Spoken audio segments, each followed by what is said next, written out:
welcome to another brew day. Today is kind of a special day.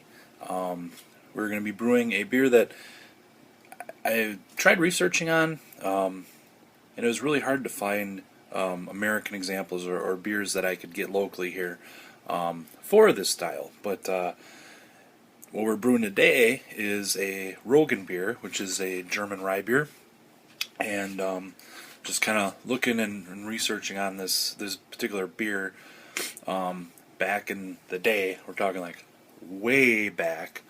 You know, they thought that the German rye and like wheat and stuff like that should be reserved for bread making and such. Well, this and then with the whole right Holz-Bolt purity law, that this rye style pretty much died out. There are examples now, mostly German examples. I couldn't find anything to taste it against, so I'm just going based off the style and what I could find online. So basically, what I could find online, it almost sounds like a German Hefeweizen, except for you're substituting the rye or the wheat for the rye.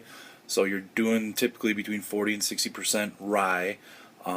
So mine has rye and wheat and noble hops, and then I used the 3068 Weihenstephan Wyeast. So it has similar characters to a Hefeweizen, but you know, it's a little bit drier, spicier, crisp flavors, and it looks more similar to a Dunkelweizen than a Hefe. So it's got that nice copper color. So, alright, so let's go ahead and jump into the brew day, and then when we're done, we'll come back and we'll try it. So, alright guys.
Alright,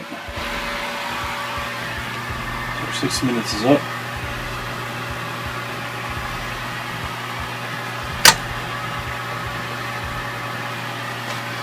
Trying to get this up to 170 and then recirculate for mash out.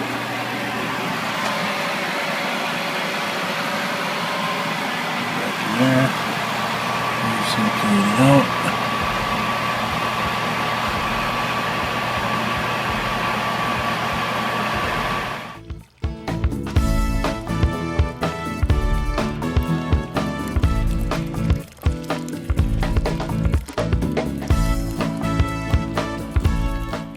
Sparge right now on my Roggenbier, and you can see My hoses are clearing up. Mornings.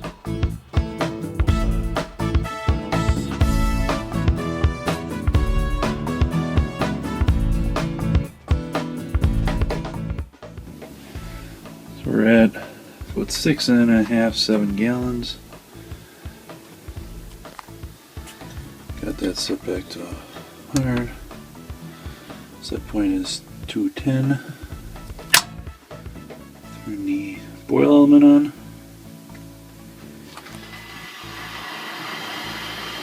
And get up to 10.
Ounce Tettnang.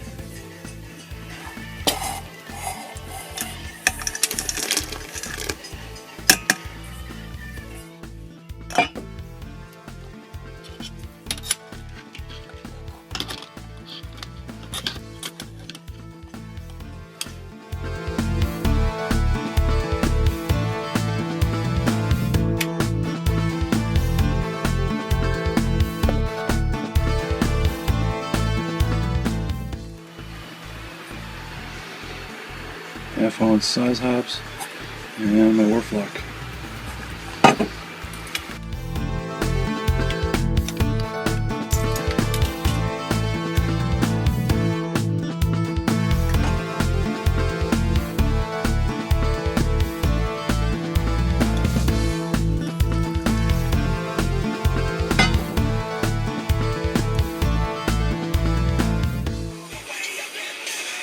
Five minutes left.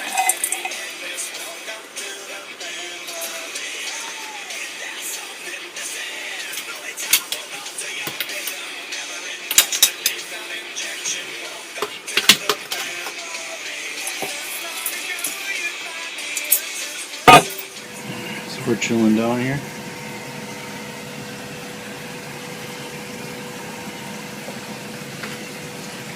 For our yeast, we'll be using 3068 Weihenstephan.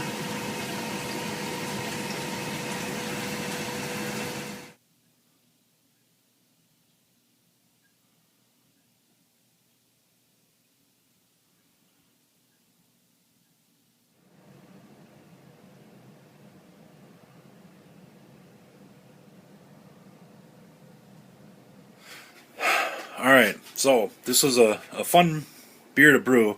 It was on the new system, so I got to try some different steps and rests and whatnot, so that was kind of cool. When it first came out of the fermenter, very banana flavored, much like my Hefeweizens, especially when I use the 3068 Wyeast. After letting it sit about a month, the banana died down a little bit, and this is what we ended up with. You know, it's not a clear beer. It's a little bit cloudy, but you know, just a nice coppery brown color. It's actually a beautiful looking beer in my mind, but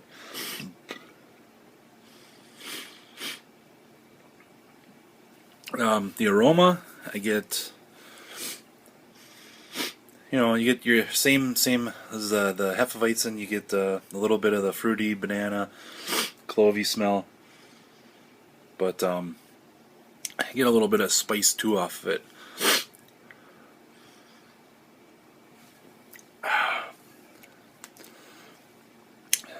As far as the beer goes, I love this beer now. This is a style that I really am enjoying. And you get, it's a little bit drier, it's spicy, you got some fruity notes, some banana, and you know, your typical Hefeweizen aftertaste flavors. The banana's died down, it's more of an aftertaste.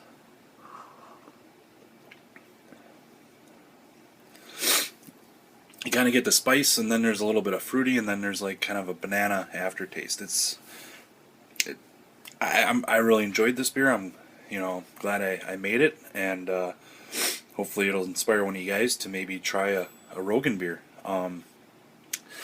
This beer, I did enter into a local homebrew competition, and it scored a 39, which I was actually pretty pleased about. It did not place, but you know, it's pretty exciting that you know,